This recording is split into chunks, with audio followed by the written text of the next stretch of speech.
Hello प्यारे बच्चों, कैसे हो आप सभी। आशा करता हूँ कि आप सभी स्वस्थ होंगे। बच्चों, आज की क्लास आपके लिए बहुत ही ज़बरदस्त रहने वाली है।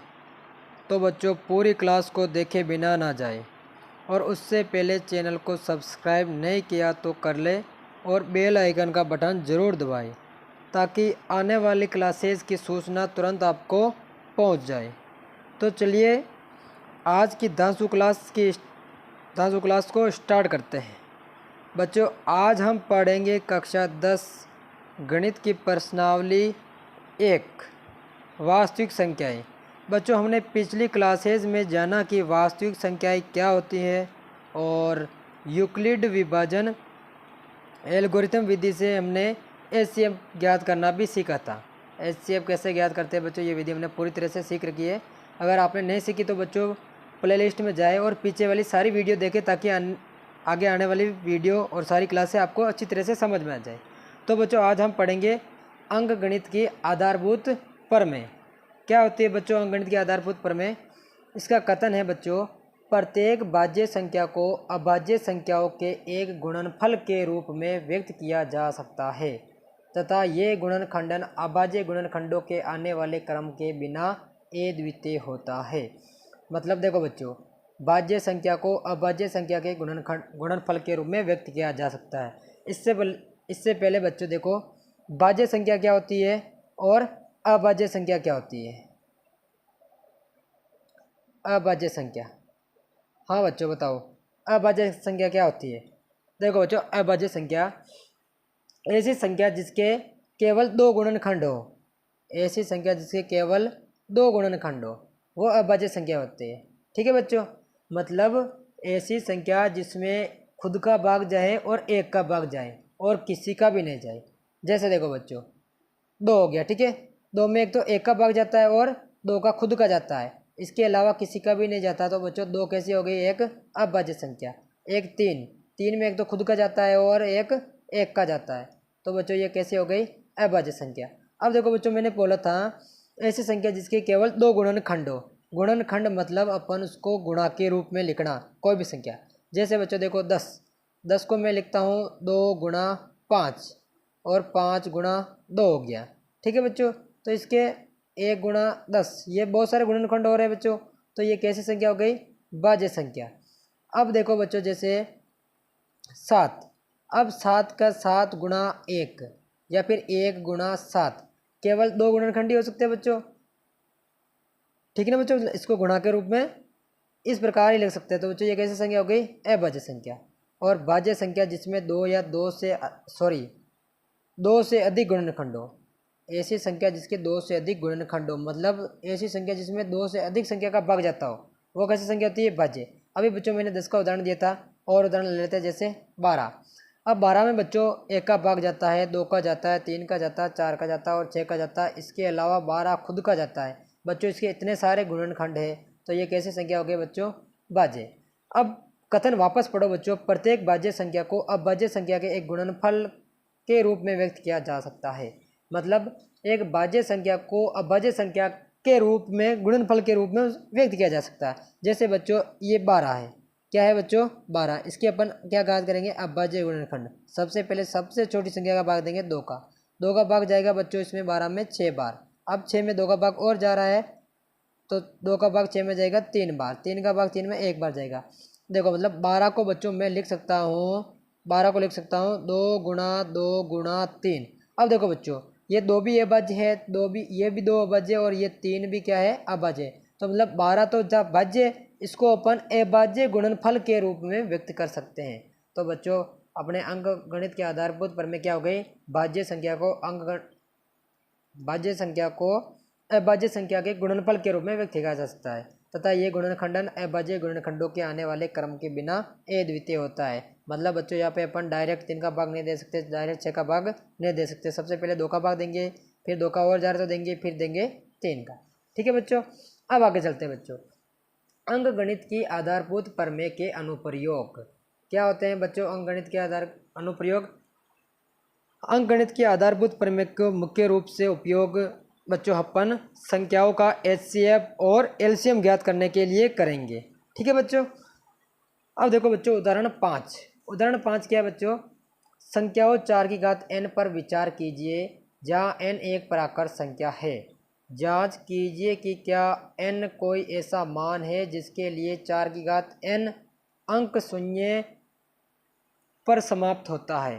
देखो बच्चों, पांचवा क्वेश्चन का कहने का मतलब क्या है, 4 की घात n पर विचार कीजिए। अब यहाँ पे n क्या है बच्चों, एक प्राकृत संख्या है, मतलब n का मान 1 2 3 कुछ भी हो सकता है। ठीक है बच्चों। अब जिसके लिए 4 की घात n अंक शून्य पर समाप्त हो, कोई भी घात हो, जैसे बच्चों 4 की घात 1 है, 4 की घात 2 हो गया, 4 की घात 3 हो गया। 4 की घात 1 क्या होता है बच्चों, 4 4 ही होता। 4 की घात 2 मतलब 4 गुणा 4 बराबर 16 होता है। उसी प्रकार 4 की घात 3 4 गुणा 4 गुणा 4 कितना हो जाएगा बच्चों, 64। इसी प्रकार ये कह रहा है बच्चों 4 की घात n मतलब कुछ भी हो उसका मान शून्य पर समाप्त होता है क्या बच्चों। देखो बच्चों, शून्य पे कब समाप्त होगा, जैसे 10 हो गया, 100 हो गया, 1000 हो गया। अब इसके गुणनखंड में 2 गुणा 5 आएगा बच्चों, और इसके गुणनखंड में भी 2 गुणा 5 आएगा, है ना बच्चों। तभी तो जाके ये 100 होगा, क्योंकि 2 पंजे 10 होते हैं, फिर 10 को आप 10 से गुणा करेंगे तभी तो 100 होगा। जैसे 20 हो गया बच्चों, अब 20 के अंदर भी 2 गुणा 5 आएगा। ठीक है बच्चों, क्योंकि 2 गुणा 5 10 होता है, और 10 को 2 से गुणा करेंगे वापस तो क्या आ जाएगा 20, मतलब 2 गुणा 5 गुणनखंड आएगा ही आएगा। उसी के अंदर शून्य आता है, अन्यथा शून्य नहीं आता है। तो बच्चों 4 की घात n में कहीं शून्य दिख रहा है क्या बच्चों, देखो 4 की घात n बच्चों में 4 की घात 4 को मैं 2 गुणा 2 की घात n लिख सकता हूँ। ठीक है बच्चों, ये 2 की घात 2 गुणा n हो जाएगा।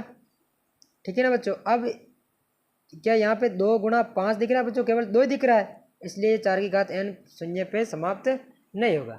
ठीक है बच्चों। इसी प्रकार चलते हैं अगले वाले उदाहरण पे। अब बच्चों उदाहरण 6, संख्याओं 6 और 20 के अभाज्य गुणनखंडन विधि से HCF और LCM ज्ञात कीजिए। ठीक है बच्चों, कौन सी विधि से, अभाज्य गुणनखंड विधि से। बच्चों अभाज्य गुणनखंड विधि कैसी होती है, सबसे पहले 6 का ज्ञात करेंगे। 6 का बच्चों सबसे पहले 2 का भाग देंगे, किसका भाग देंगे, 2 का। सबसे छोटी संख्या होती है बच्चों, वैसे 1 होती है बच्चों, 1 का भाग नहीं देना है, उसके बाद में 2, किसका भाग देंगे, 2 का। 2 का भाग बच्चों 6 में कितनी बार जाएगा, 3 बार। अब बच्चों 3 में 2 का भाग नहीं जा रहा तो अब देंगे 3 का। 3 का भाग कितनी बार जाएगा बच्चों, 1 बार। अब देखो 6 को मैं बच्चों 2 गुणा 3 के रूप में लिख सकता हूँ। उसी प्रकार बच्चों 20 का भी अभाज्य गुणनखंड निकालेंगे। सबसे पहले देंगे 2 का भाग, 2 एकम 2 और ये 0। ठीक है बच्चों। अब 2 का भाग 10 में जाएगा 5 बार। अब 2 का नहीं जा रहा, 3 का नहीं जा रहा, अब जाएगा 5 का, इसको एक बार लिख लेंगे। अब देखो बच्चों ये 20 के गुणनखंड। अब बच्चों ये 2 कितने हैं, तो यहाँ पे 2 की घात 2 लिख दो, गुणा ये हो जाएगा 5। ठीक है बच्चों, इनको अभाज्य गुणनखंड को इस प्रकार से इस रूप में लिखना है। अब बच्चों HCF किस किस का, 6 और 20 का। 6 और 20 का HCF क्या हो जाएगा बच्चों। अब HCF के लिए क्या करना है बच्चों, जो दोनों गुणनखंड आए 6 और 20 के, इन गुणनखंड के अंदर कॉमन संख्या देखनी है, कॉमन अंक कौन सा आ रहा है बच्चों, उभयनिष्ठ गुणनखंड। उभयनिष्ठ गुणनखंड मतलब बच्चों वो गुणनखंड 6 के, ऐसा गुणनखंड जो 6 में भी होना चाहिए और 20 में भी होना चाहिए। अब देखो बच्चों यहाँ पे 2 है, 2 इसमें भी है, 2 इसमें भी है, तो कॉमन हो गया बच्चों, दोनों में गया, तो यहाँ पे 2 ले लो। और अब बच्चों ये 3 इसमें है लेकिन 3 इसमें नहीं है, 5 इसमें है लेकिन 5 इस 6 वाली लाइन में नहीं है, तो बच्चों अपन अब आगे कुछ नहीं लेना। अब क्या करना है बच्चों, अब हमने जो उभयनिष्ठ गुणनखंड लिया है, जो हमने उभयनिष्ठ गुणनखंड लिया है, अब इसकी सबसे कम घात देखनी है बच्चों। यहाँ पे तो 6 की घात, सॉरी 2 की घात 1 है, और यहाँ पे 2 की घात कितनी है, 2। तो बच्चों हमें 2 की घात 1 ही लेनी है। ठीक है बच्चों, तो 2 की घात 1 क्या होता है बच्चों, 2। तो HCF 6 और 20 का कितना हो जाएगा बच्चों, 2 हो जाएगा। ठीक है बच्चों। अब इसके बाद में देखते हैं LCM। HCF का मतलब होता है बच्चों में से, क्या होता है बच्चों, में से। आपको मैंने ये HCF युगली विभाजन एल्गोरिथम विधि से भी ज्ञात करना सिखाया था, और अब सिखा रहा हूँ मैं आपको अभाज्य गुणनखंड विधि से। अब बच्चों HCF तो हमने ज्ञात कर लिया, अब ज्ञात करेंगे LCM।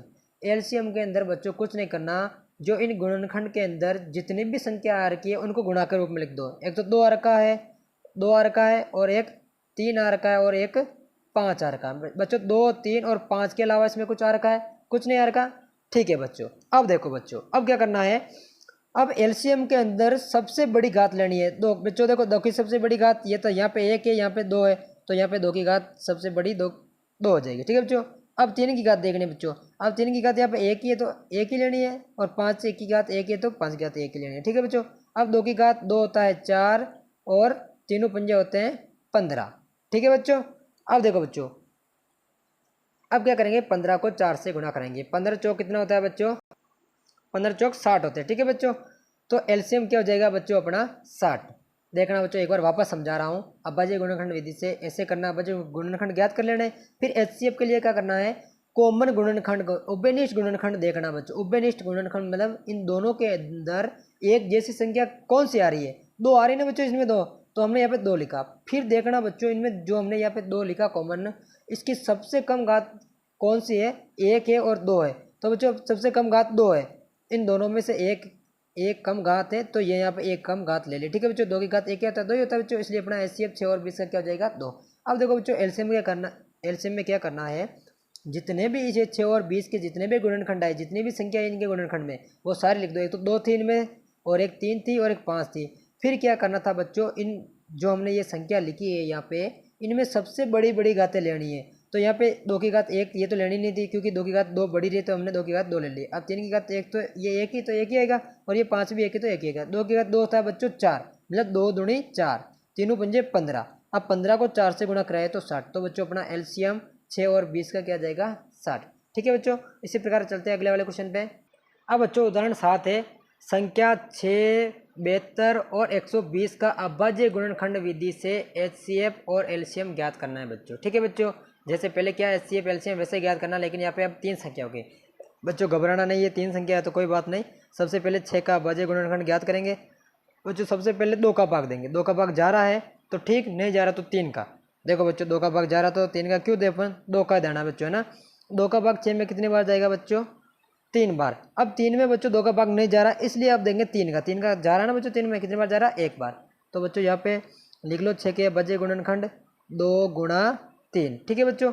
इसी प्रकार अपन 72 के अभाज्य गुणनखंड ज्ञात करेंगे। अब देखो बच्चों, पीछे 2 है तो मतलब 72 में 2 का भाग जा रहा है। सबसे पहले 7 में देंगे, 2 तिया 6, 7 में 6 गया तो 1 बच गया, 1 को आगे लगा दो, कितना हो गया बच्चों 12। तो 12 में 2 का भाग कितनी बार जाएगा, 6 बार, 2 छंग 12। अब देखो बच्चों, और 2 का भाग जा रहा है, 2 एक कम 2, 1 बच गया, 2 अट्ठे 16। अब 2 का भाग 18 में कितनी बार जाएगा बच्चों, 9 बार। अब देखो बच्चों 2 का भाग नहीं जा रहा, अब किसका जाएगा, 3 का, 3 तिया 9। अब वापस 3 का जाएगा, 3 एक कम 3। अब लिख लो बच्चों 72 के अभाज्य गुणनखंड लिख लो। अब देखो बच्चों 2 कितने, 1 2 3, तो मैं 2 की घात 3 लिख सकता हूँ। ठीक है ना बच्चों, गुणा 3 कितने हैं, 2, तो मैं 3 की घात 2 लिख सकता हूँ। उसी प्रकार बच्चों 120 के अभाज्य गुणनखंड ज्ञात करने हैं। लिखो यहाँ पे 120। देखो बच्चे 0 है तो 2 का भाग चला जाएगा, टेंशन नहीं लेने की। अब देखो 12 में 2 छंग 12, 6 बार जाएगा, और 0 में 0 बार जाएगा। ठीक है बच्चों। अभी भी 2 का भाग जा रहा है, 2 तिया 6, 0 में 0 बार। अभी भी 2 का भाग जा रहा है, 2 एकम 2, 1 बच गया, आगे जोड़ दिया 10 हो गए, 10 में 2 का भाग 3 बार जाएगा बच्चों, 5 बार, तो 15 हो गया। अब देखो बच्चों 2 का भाग नहीं जा रहा, अब किसका देना, 3 का। 3 का जा रहा बच्चों, बिल्कुल जा रहा, तो 3 का देना। अगर 3 का नहीं जाता तो फिर 5 का देते, लेकिन बच्चों 3 का जा रहा तो पहले 3 का देना, ना कि 5 का। अब देखो बच्चों 3 का भाग 15 में कितनी बार जाएगा, 5 बार। अब 3 का नहीं जा रहा, ठीक है बच्चों। अब बजाएगा 5 का, कितनी बार जा रहा, एक बार। कब तक करना है बच्चों, जब तक नीचे एक एक नहीं आ जाए। अब देखो बच्चों यहाँ पे 2 कितने, 1 2 3, तो बच्चों 120 का गुणनखंड में लिख सकता हूँ, 2 की घात 3 लिख सकता हूँ, गुणा 3 तो एक ही है बच्चों, और 5 कितने बच्चों, एक ही है। ठीक है बच्चों। अब अपन लिखेंगे एचसीएफ किस किस का, 6, 72 और 120 का एचसीएफ क्या होगा बच्चों। मैंने बोला था पिछले वाले उदाहरण में, एचसीएफ ज्ञात करने के लिए जो हमने इन तीनों संख्या के गुणनखंड निकाले हैं, इनमें से कॉमन फैक्टर क्या करना है बच्चों। कॉमन फैक्टर का मतलब जो कॉमन गुणनखंड है, उभयनिष्ठ गुणनखंड है, मतलब एक जैसा गुणनखंड है, जो एक ही संख्या इन तीनों गुणनखंड में आ रही है, वो संख्या लिखनी है। ठीक है बच्चों। अब देखो बच्चों ये 2 इसमें भी आ रहा है, 2 इसमें भी आ रहा है, 2 इसमें भी आ रहा है, तो 2 लिख दो बच्चों। अब देखो बच्चों 3 इसमें भी आ रहा है, 3 इसमें भी आ रहा है, 3 इसमें भी आ रहा है, गुणा के रूप में इनको 3 को भी लिख दो। अब देखो बच्चों 5 केवल इसी में आ रहा है, इन बाकी वाले में नहीं आ रहा है, तो कोई बात नहीं। ठीक है बच्चों। अब काम करना था बच्चों, इनकी घातें लगानी थी। अब घातें कैसे लगाए, तो सबसे कम घात देखनी थी बच्चों। अब इन पहले 2 की घात, इन दो तीनों के अंदर 2 की घात कम कौन सी बच्चों, यहाँ पे 3 की घात 3 है, यहाँ पे भी 3 की घात 3 है, लेकिन यहाँ पे 2 की घात कुछ नहीं, तो कितनी घात है 1 है। तो बच्चों यहाँ पे भी 2 की घात 1 ले लो, ये बड़ी घात नहीं लेनी है बच्चों, एचसीएफ के अंदर हमेशा छोटी घात लेनी है, ठीक है बच्चों। 2 की घात 1 हो गई। अब देखो बच्चों 3 की घात देखनी है, 3 की घात यहाँ पे कुछ नहीं तो 1 है, यहाँ पे 2 है, यहाँ पे कुछ नहीं तो 1 है, तो इसमें 3 की घात छोटी घात 1 हो गई बच्चों, 2 तो लेनी नहीं है, कम घात लेनी है, ठीक है ना बच्चों। अब देखो 2 की घात 1 2 ही होता है, 3 की घात 1 3 ही होता है, तो 2 3 कितना हो जाएगा बच्चों 6। तो बच्चों अपना एचसीएफ कितना आ जाएगा 6, ठीक है बच्चों। अब अपन ज्ञात करेंगे एलसीएम किसका, 6, 72 और 120 का। मैंने कहा बच्चों एलसीएम के अंदर कुछ भी नहीं करना है, जितनी भी संख्याएं गुणनखंड में आई हुई है इन सबको उतार दो। एक तो 2 दिख रहा है बच्चों, 2 के अलावा इन सब में और क्या दिख रहा है, एक 3 दिख रहा है, और 3 के अलावा और क्या दिख रहा है बच्चों, 5 दिख रहा है, ठीक है बच्चों। गुणा के रूप में लिख लिया। अब क्या करेंगे बच्चों, अब मैंने कहा था एचसीएफ के अंदर तो सबसे कम घात लेनी थी और एलसीएम के अंदर सबसे बड़ी घात लेनी है बच्चों। अब यहाँ पे 2 की घात 1 है, यहाँ पे 2 की घात 3 है, यहाँ पे 2 की घात 3 है, तो बच्चों 2 की घात 1 तो लेनी नहीं है, कम घात तो एचसीएफ में लेनी थी, हमें तो बड़ी घात लेनी है। 2 की घात 3 3 दोनों बराबर, तो कोई सी भी घात 3 लगा दो, 2 की घात 3 मैंने लगा दिया, ठीक है बच्चों। अब बच्चों 3 है, अब 3 की घात सबसे बड़ी घात, ये 3 की घात 2, यहाँ पे 1 है, यहाँ पे 1 है, तो अपने को ये वाली घात 2 ले लेनी है, यहाँ पे लगा दो बच्चों 2। अब देखो बच्चों 5 की घात, ये 5 की घात 1 है, तो बच्चों यहाँ पे 5 की घात 1 ही आएगी, ठीक है बच्चों।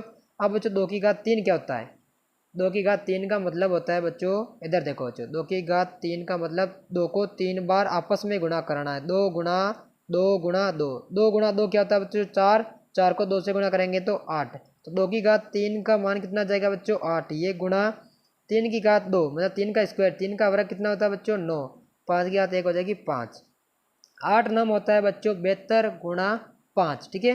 5 दूनी 10 का 0 हासिल की 1, 5 7 35 और 1 36।